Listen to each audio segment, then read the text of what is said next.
Avec vous sur Sud Radio, c'est l'un des enjeux de la réforme des retraites. Faut-il tenir compte de la pénibilité dans le calcul de l'âge du départ à la retraite? On en parle ce matin avec Jean-Claude Delgen, directeur général du cabinet Technologia. Vous avez publié Idées reçues sur le burn-out aux éditions Le Cavalier Bleu. Bonjour. Bonjour. Et avec nous Alain Carré qui est en ligne. Vous deviez être en studio, mais vu les embouteillages dans Paris, vous êtes au téléphone. Vous êtes vice-président délégué de l'association Santé et Médecine du Travail. Vous êtes médecin du travail à la retraite. Bonjour. Bonjour madame. Merci d'être avec nous par téléphone. On va essayer de mener ce débat. Et avec vous, auditeur de Sud Radio, 0826 300 300, on parle de la pénibilité au travail. Alors peut-être commencer avec vous, Jean-Claude Delgen, votre cabinet spécialisé dans l'étude des risques professionnels. Il y a des métiers qui sont plus pénibles que d'autres. Comment est-ce qu'on détermine la pénibilité d'un métier déjà ? Il n'y a pas qu'un métier, il y a énormément de métiers. Oui. Il faut savoir que quand le gouvernement précédent avait décidé de lancer toute une réforme sur, je dirais, la pénibilité pour favoriser en fait ceux qui étaient les plus touchés par les travaux pénibles, ça correspondait à entre 20 et 25% des salariés. Il ne faut pas oublier que dans ce pays, on a encore 5 millions d'ouvriers. Il ne faut pas oublier que dans ce pays, les gens travaillent très souvent en horaire atypique. Oui. Parce qu'on imagine le travail comme étant... Oui, on va au bureau... on va au bureau de 8h du matin à 17h le vendredi. Non, c'est pas du tout ça. 67% des gens ont un travail atypique, c'est-à-dire travaillent soit de nuit, soit en équipe alternante, soit le week-end, soit en horaire décalé. Donc, c'est ça la réalité du travail aujourd'hui. Donc, il y a 20... 68%. 67%. 67%, c'est... Oui, voilà, c'est la majorité. Ouais. Donc, on voit bien que aujourd'hui, la pénibilité concerne un grand nombre de travail. Je parle même pas de la pénibilité psychique qui n'est pas du tout intégrée aujourd'hui dans l'évaluation, enfin dans l'évaluation, voilà, de la pénibilité. Dans les discussions. Ouais. Elle avait été du temps de Jean-Frédéric Poisson qui avait mené une étude et qui avait considéré que la pénibilité psychique pouvait être intégrée dans la pénibilité tout court. Bon, eh bien, elle n'a pas été retenue dans les différents textes de loi qui aujourd'hui ont donné lieu à la mise en place du C2P, c'est-à-dire du compte personnel de prévention. Oui. En tous les cas, oui, il y a des métiers pénibles. Quand vous êtes carreleur, par exemple, dans le bâtiment, que vous êtes à genoux toute la journée, à 45-50 ans, vous êtes véritablement très amoindri sur le plan physiologique. Vous voyez, si vous êtes en train de poser des bordures d'autoroute, ou si vous êtes par exemple en train de faire de l'affichage dans le métro avec les bras en l'air toute la journée, ce sont des métiers qui sont extrêmement difficiles à tenir. Vous voyez, il y a eu une étude sur les métiers les plus difficiles, ouvriers des industries graphiques, c'est-à-dire ceux qui travaillent dans les imprimeries, en particulier il y a les conducteurs d'engins de BTP, caissiers, employés de libre-service. On voit que ce sont des métiers très différents. Agriculteurs, éleveurs, bûcherons sont des métiers physiques, agents de sécurité, les infirmières qui finissent cassées, tout ce qui est les artisans du bâtiment. Enfin, il y a toute une série de... Donc on voit que ce sont des métiers très différents. Et je vois nos auditeurs qui réagissent sur le Facebook de Sud Radio, travaillent à la chaîne automobile.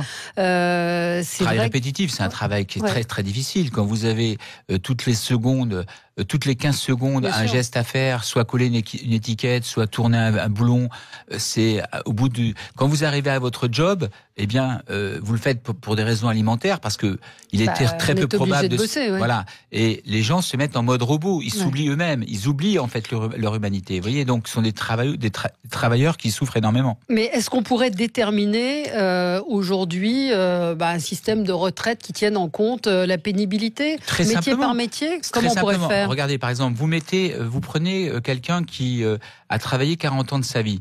20 ans en travail pénible, 20 ans normal. Bon, les 20 années, vous multipliez par un coefficient de 1, ça ne lui donne pas plus, je dirais, d'avantage par rapport à un départ anticipé à la retraite. Par contre, les 20 années difficiles, vous multipliez par un coefficient de 1,1, c'est-à-dire que vous lui permettez de partir, disons 2 ans avant, par exemple. Vous voyez, donc c'est un système qui est très simple à mettre en place.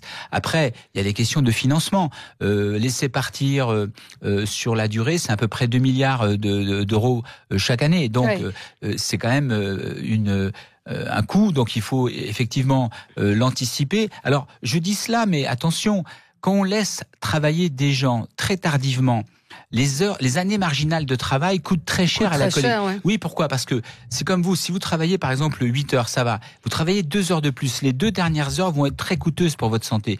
Pour les travailleurs dans le travail pénible, c'est la même chose. Les dernières années sont très pénibles et donc les gens peuvent être hautement dépendants quand ils arrivent à la retraite. C'est-à-dire ils sont à la charge de la collectivité parce qu'ils n'ont plus de capital santé. Ils ont une espérance de vie qui peut être très longue. Avec la médecine aujourd'hui, vous pouvez vivre très longtemps, mais vous vivez en fait amoindri, dépendant et en fait à la charge de la collectivité. Et c'est ça qu'il faut éviter. C'est pour ça qu'il faut réfléchir parce que ça peut être un bon investissement de laisser partir les gens plus tôt. Oui. Plutôt que de les laisser partir cassés. Alain Carré, vous êtes avec nous. Vous avez entendu ce que disait Jean-Claude Delgen. Vous, de votre expérience de médecin du travail, qu'est-ce que vous pouvez nous dire?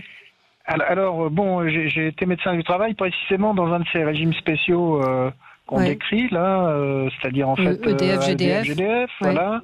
Et donc, nous avons mené des travaux qui montrent que les agents techniques, de ces entreprises ont entre 50% et 100% de risque supplémentaire de mourir d'un cancer.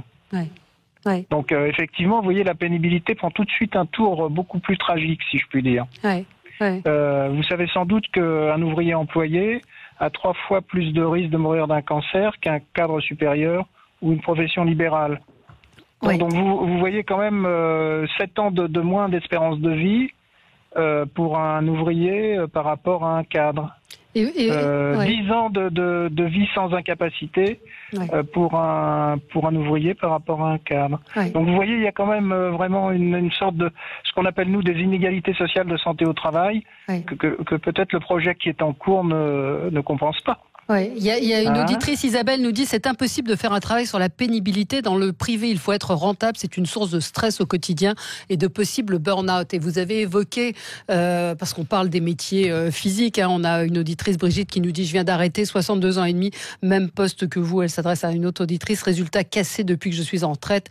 Et les 2 dernières années, j'avais quelquefois plus de mal au dos que mes résidents. Donc elle était visiblement aide-soignante. Donc mais l'aspect psychologique et psychique où on presse, où on stresse les salariés est également une forme de pénibilité. Oui, c'est une forme de pénibilité, mais qui n'est pas du tout pris en compte aujourd'hui dans les réflexions. Elles l'ont été, encore une fois, du temps de Jean-Frédéric Poisson, qui avait fait un rapport qui avait fait à l'époque, en 2008-2009, sensation, puisqu'il avait montré qu'il était nécessaire de prendre en compte les sollicitations exagérées sur le plan physique, mais aussi sur le plan psychique des individus, quand elles laissaient des traces parfois irréversibles sur la santé, sur leur santé. Donc, mais ça a été abandonné. Et aujourd'hui, la question de l'épuisement psychique n'est absolument pas intégrée ni intégrée. Et c'est pour ça que laisser partir des gens, la question, elle est très difficile, c'est de mesurer à la fois le temps d'exposition.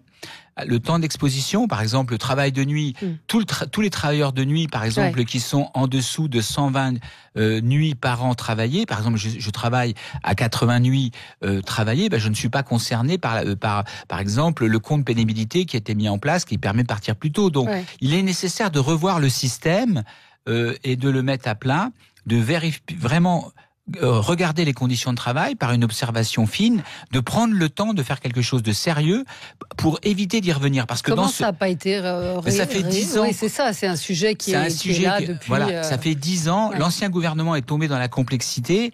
On n'a pas réussi à aboutir à quelque chose qui roule, de régulier, et il faut mettre les choses à plat. On a Olivier qui nous appelle de Beaucaire. Bonjour Olivier, vous voulez réagir? Bonjour. Vous êtes très très nombreux, je pense qu'on va retraiter ce sujet parce que vous êtes très nombreux à témoigner. Il y a beaucoup de choses à dire sur la pénibilité. J'écoutais comment on définit la pénibilité. Physiquement, je pense que c'est la plus mauvaise pénibilité. Moi j'avais un métier qui est même pas répertorié maintenant ici, c'est faire la ferraille dans le béton sur les chantiers. C'est-à-dire par jour on déplace 20 tonnes de ferraille. C'est fatigant, c'est pas pénible, c'est fatigant. Ça devient pénible l'été, par exemple, quand la ferraille, on peut plus la prendre avec les mains parce qu'elle est trop chaude. Parce qu'on est en plein soleil, et quand on fait un pont, on va pas nous mettre des auvents, donc on est en plein soleil sur des coffrages métalliques brûlants. et on reste là toute la journée. Vous avez pris votre retraite à quel âge, Olivier ? Ben, je viens juste de la prendre là, à 62 ans parce qu'on n'a pas voulu la donner. J'ai eu 2 hernies discales. Mon chirurgien m'a dit c'est pas un accident, c'est une maladie professionnelle. Ouais. Il m'a dit parce que tous les gens de votre métier, je les vois à 45 ans, ils sont morts. Bien sûr. Ouais. Et moi, j'arrive plus. Je travaille, j'aimerais bien travailler encore. Mais physiquement, pourtant j'étais une bête. J'étais. C'est des métiers. Chef d'entreprise, j'étais chef d'équipe toute ma vie, un leader. Montrer aux gens ce qu'on peut faire. Parce que si vous ne faites pas, ils n'avancent pas, donc il faut montrer l'exemple. Et là, j'arrive à 62 ans, j'essaye encore. Hein. Ouais. Chez moi, je travaille, je me bouge des agglos, je veux me faire une piscine, j'ai fait du marteau-piqueur, j'ai fini à l'hôpital. Mais Oui, beaucoup. On a Daphné qui nous dit tous les métiers ont leur pénibilité. Je vois mon mari, 61 ans, carrossier, peintre, bras, genoux, 56 ans, elle, femme de ménage, tendinite, déjà une épaule. On voit des gens usés, fatigués, et on l'a jamais pris en compte. Alors peut-être un mot, Alain Carré, sur les horaires décalés aussi. Pour les horaires décalés, effectivement, c'est une cause de pathologie professionnelle. Hein. Ouais. C'est-à-dire, en fait, la déstabilisation des rythmes biologiques a des conséquences non négligeables sur la santé des travailleuses et des travailleurs. Hein.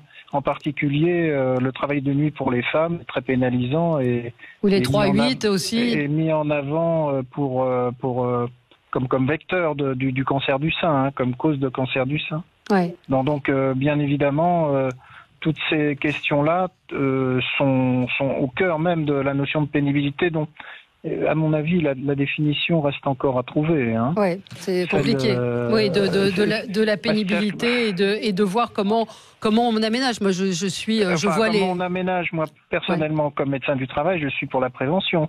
Oui. Je suis pour qu'on supprime c'est au maximum ces métiers dangereux. Et pénible. Oui, mais on est bien obligé d'avoir des gens qui font ces métiers. Donc l'idée, c'est peut-être de réduire le temps de travail ou d'exposition.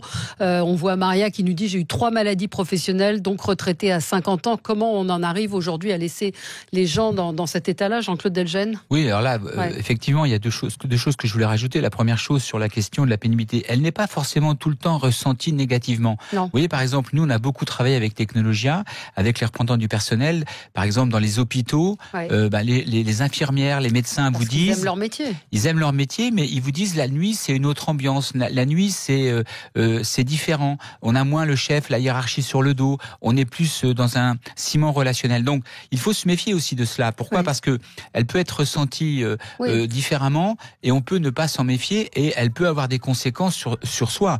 Vous prenez par exemple les pilotes. Les navigants, que ce soit les pilotes ou les hôtesses. Eh bien, vous voyez, ce sont des populations. Quand vous allez, par exemple, de Paris à San Francisco, vous faites aller entre 13 et 16 heures de vol. Vous avez l'heure d'avant pour être, l'heure d'après, et vous faites pas ça une fois. C'est 8 à 10 fois dans le mois. Donc, ça a des conséquences sur, bien sûr, l'alimentation, sur l'horaire, l'heure physiologique, l'horloge biologique, etc. Voilà, tout à fait. Donc, c'est extrêmement contraignant.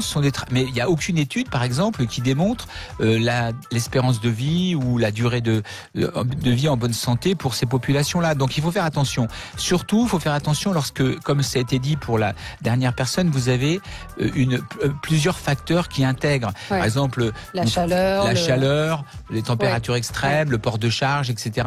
Là, ça peut être. Mais vous dites, en tout cas, le gouvernement doit réfléchir. Il faut mettre à plat les choses. Il faut mettre à plat là, les choses. On a vraiment un chantier à ouvrir pour vraiment être juste et ne pas en fait porter tort à ceux qui ont donné le meilleur d'eux-mêmes, ont parfois laissé leur santé pour que la société elle fonctionne, parce que ces gens-là qui font les métiers pénibles rendent un très grand service à la société. Merci Jean-Claude Delgenne, merci beaucoup Alain Carré, désolé que vous n'ayez pas pu être avec nous, mais on refera ce débat parce que vous étiez extrêmement nombreux à vouloir réagir sur ce sujet, donc on prendra le temps d'en reparler. De toute façon, c'est au cœur même des débats sur les retraites. Merci à vous, on se retrouve dans un instant pour parler de la grève et puis justement de cette réforme des retraites qui va accoucher, dont on ne sait très bien quoi. À tout de suite.